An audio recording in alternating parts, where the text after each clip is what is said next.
Là-dessus, ce que je peux vous dire, c'est que les métiers qui seront le moins menacés par l'IA, c'est les métiers du cerveau, les métiers du cœur et les métiers de la main.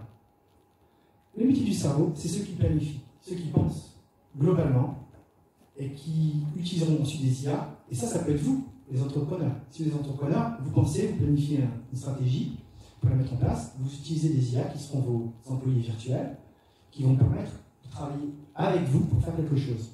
Mais il y a quand même quelqu'un qui, à la base, planifie. On ne laisse pas l'IA décider tout.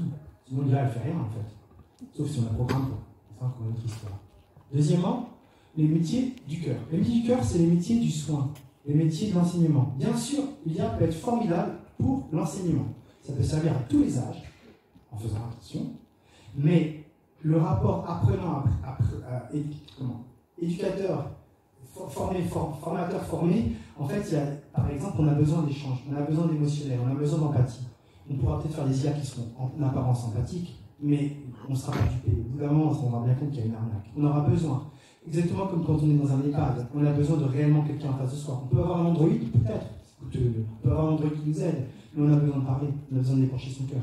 Donc ces métiers-là, les psychologues, les psychiatres, etc.,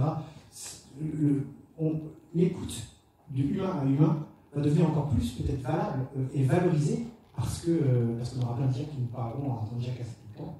Donc les métiers du cœur sont importants. Et les métiers de la main, c'est aussi pour des raisons concrètes. Par exemple, si on veut changer un lavabo ou changer un câblage ici, on peut fabriquer un Android à 250 000, 2 millions d'euros qui va venir et qui va arriver avec ses petites roulettes et ça va coûter une fortune, il va falloir prendre rendez-vous avec les plus grandes entreprises du monde.